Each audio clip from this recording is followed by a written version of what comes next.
Almost and done. Hey, welcome to Story Lab. This week we're taking a look at some helpful ways to keep your cool. Man, I just love this project. Oh, I missed a couple spots.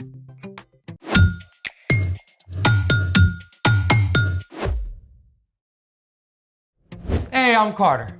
And I'm Zeke. We're talking about how we can trust Jesus with all of our emotions because he experienced them too. Is frustration an emotion? It sure is. Looks like you got a jump start on our experiment. Actually, I'm doing a demonstration for my cousin's kindergarten class, but Not working? I've tried this like 5 times already. It's supposed to be super easy. Half a cup of vinegar, tablespoon of baking soda, and it's supposed to fizz up. I did this like a million times when I was a kid. Yeah, but... So why is it not working? Well, did you double check? Maybe I just need more. More! Is that actually... Oh, come on! Why is it not working? Dude, deep breaths. You're not supposed to be the volcano. Sorry, I just get mad when I can't figure stuff out. Maybe you just need to take a break. Did you double check your ingredients? Oh, I grabbed baking powder instead of baking soda. I cannot believe. Oh, I'm such a... I'm being a volcano again. Maybe you should just take a break, okay? I've got a great stress reliever. Oh, really? What is it? Well, it's a bit explosive. In fact, I think it will make a pretty awesome volcano. Sold! Ready? Yeah, let's make it. Today, we're going to make a volcanic explosion with elephant toothpaste. Those two things do not go together. Well, it's just called elephant toothpaste because it makes a big explosion. Fair. And a big mess. Excellent. Make sure you have a grown-up to help. Okay, let's start. You'll need an empty plastic soda bottle, a foil cake pan, a funnel, and half a cup of 6% hydrogen peroxide. Plus liquid dish detergent, food coloring, a measuring cup, yeast, and a plastic spoon. Then you just need some warm water and you're good to go. Great. Step 1, put the bottle in the pan and the funnel in the bottle. Sounds simple enough. Perfect. Step 2, add half a cup of peroxide, a squirt of dish detergent, and some food coloring. I know this part. Step 3, combine the yeast and warm water in the measuring cup. 2 tablespoons. Okay, we're all set. Are you ready for some elephant toothpaste action? Let's do it. All right. You ready? I'm ready. Go for it. Look, it's rising. Oh, wow, look at it. Wow, it's so much fun. Yeah, and it's pink. Oh man, it just keeps going and going. In the elephant toothpaste experiment, the enzyme in the yeast breaks down the hydrogen peroxide into oxygen and water. The oxygen gets trapped by the soap, creating a foamy solution. Oh, Look at it. you know, I wonder if you could really brush an elephant's teeth with this stuff. I say no. It is a bit soapy. So how are you feeling now? Oh, cool, calm, and collected. Thanks for helping me blow off some steam. Speaking of which, it's time for... The story before the story. Today, we're in the book of James. James was written by, you guessed it, James. But this James just happens to be Jesus' half-brother. James didn't follow Jesus at first. But after Jesus returned to life, James believed in him. James became a leader of the early church in Jerusalem. He wrote this letter to Jewish believers to help them understand it's not only important to have faith, But to put that faith into action, and how we respond to others. which is where our story starts. Take it away. Hey everyone, I'm Brian and I am super happy to be here. But there are definitely days I feel more like this.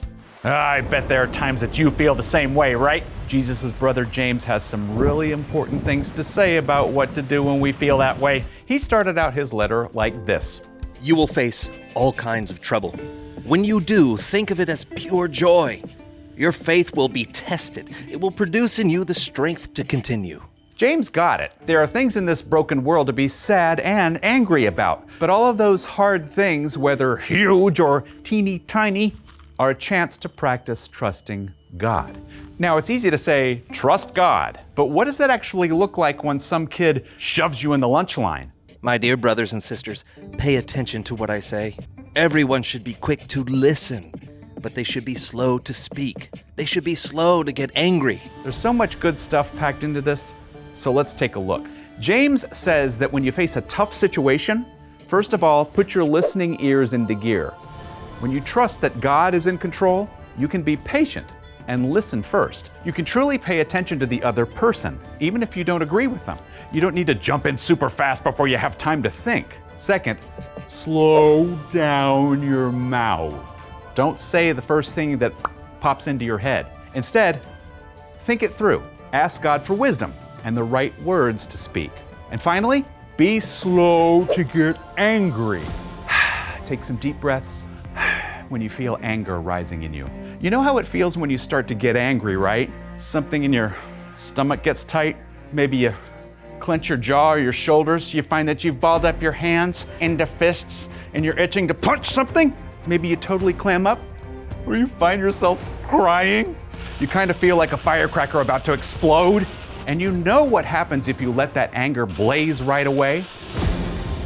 People are gonna get hurt, including you. So when you feel all knotted up with anger, start by taking a few deep breaths. Yes, even if it feels silly, focusing on your breath gives your body and your mind a chance to slow down, diffuse your anger. You get a chance to ask God what to do with your anger rather than, say, punching your little brother. So remember, be quick to listen, be slow to speak, be slow to get angry. Now, I want to make something clear. Feeling anger is not wrong. In fact, Jesus himself got angry. There are things in this broken world that it's good and right to get angry about. But in Ephesians, Paul wrote, "When you are angry, do not sin." Anger is only wrong when you let it take control of you and make you act without thinking. So, when you feel anger, don't let that anger take charge. Instead, ask God to help you respond to what's making you angry with wise words and actions. Then you can be quick to listen, slow to speak, and slow to get angry. The end. Oof, I feel this one. Right? Like right here. Yeah, it is so easy to let anger take over. James knew the only way out is to slow down. So, What's our part in the story? Well, the way through all big emotions is to invite God in and ask God to help you get back up.